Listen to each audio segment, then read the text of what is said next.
Historic is a word that the Biden administration likes to use, and we're getting close to that, not in a good way. Gas prices, as you can see here, according to AAA, $4.06, trending upwards as the supply chain crunch continues onward, as the Russia-Ukraine situation continues to unfold. We're seeing prices that look like this all across the country. You can see here in the flyover part of the United States, prices still in the blue, a little bit low down there, pretty good news there. But on the coast, over on the West Coast, just near Arizona, you see here California, Nevada, we've got Washington and Oregon all making up the left coast, all experiencing very high gas prices, whereas we see the same thing on the East Coast, sort of in the northern New England area part of the country, and then moderate prices in other parts you can see that are here in white.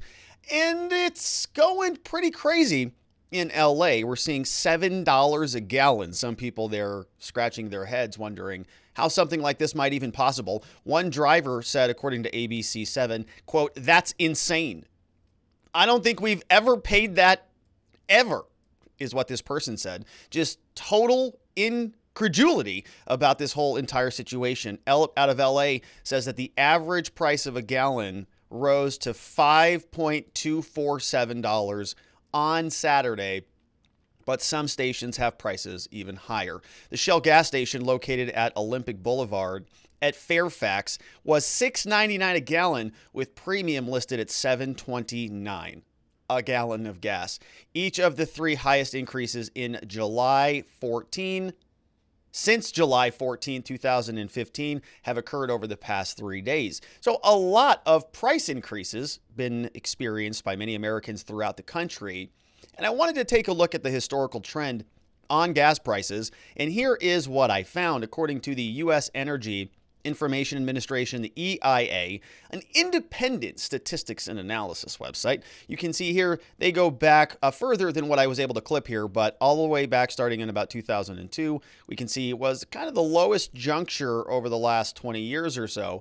And then it came up pretty significantly during the Bush years. We all remember the financial crisis of 2008 and 9, and then we had a big dip as the economy sort of came to a screeching halt. Nobody needed to go or anywhere or needed anything, so prices dropped. Of course, we have Obama comes into office. We see a steady increase over his years, then another plummet goes down around 2014. Trump, of course, comes in 2016, and we see pretty low numbers all throughout his term, some of the lowest right near the end of his term, right near the election, when people were just about to boot his butt out of there. We see that prices were coming down to a low. We know that the United States was, according to many estimates, a net exporter of oil. And then, of course, the United States said, well, we don't need you anymore. And they kicked him out of office, and they brought in this guy, Biden, and we see what happens here. A major trajectory northbound, upwards, not good. If you zoom in on this, recall that right at the time of the election, November 2020, Donald Trump, the price of gas was $2.10 per gallon. And so some places in LA, we're getting close to $7 a gallon. Not so good. And so what is the Biden administration going to do about this? We've got an election coming up in 2022, and they're getting a little bit antsy. So Joe Biden and co. are going to beg the rest of the world for oil because they basically eviscerated the ability to drill domestically or to generate oil or energy domestically, all in favor of Pete Buttigieg's vision for a new America or whatever. They've got to go around the world and beg. So they're starting with Saudi Arabia as usual.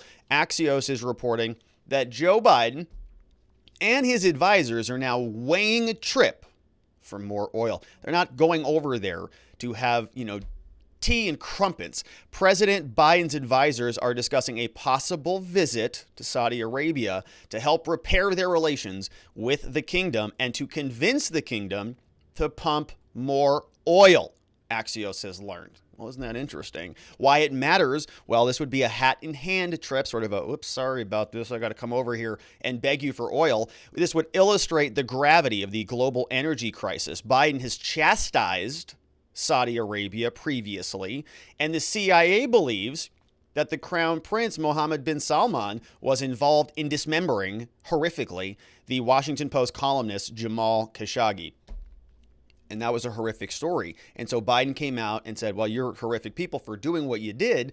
And now he's got to go back since he wiped out U.S. domestic energy production. He's got to go say, oh, sorry about that. We're going to need your help now. Zooming out, we see President Obama visited Saudi Arabia more often than his predecessors. But then there was a little bit of a problem. They started to disagree about how to deal with Iran. During the 2020 campaign, Biden called this kingdom that he's got to go, and kind of beg for oil from, he called them a pariah.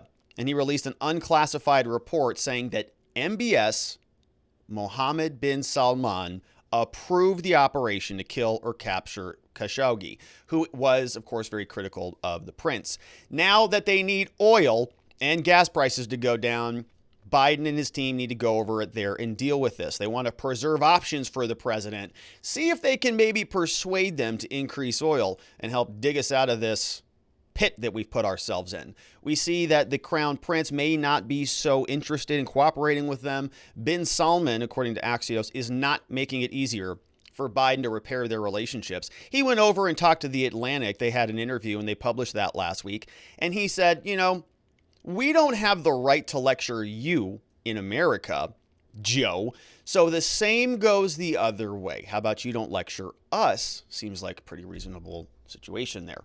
We can also note that they're not just stopping in Saudi Arabia. Biden and co., they want to go get oil from other people around the world because they don't want to get it here for some reason. Very strange. They also went, or may still be there, in Venezuela. New York Times is reporting saying that U.S. officials traveled to Venezuela, a Russian ally, because they want to isolate Russia from the West. They say this trip is the latest high-level visit by American officials to Caracas to visit Latin American allies. I gave it a shot. When the U.S. and its allies began considering sanctions, they decided to go over there, and they're going to say that Venezuela is a political substitute.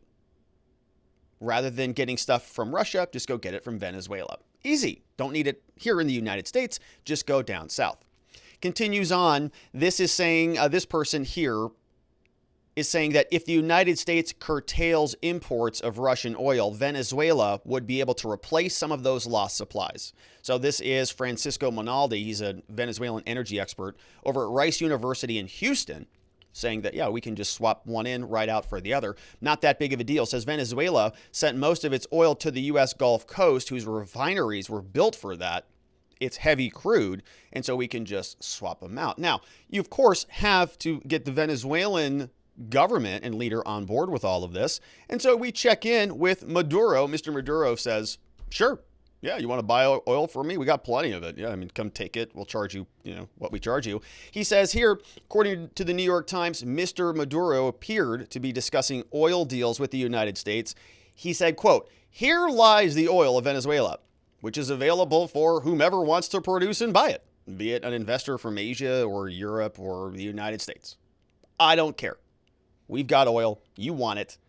Come and get it. He continues, and the story writes, it is unclear how long the delegation is going to be there, which includes senior officials from the State Department and the White House. So that's Anthony Blinken. Maybe Ned is down there. Nobody knows. Could be Jake Sullivan.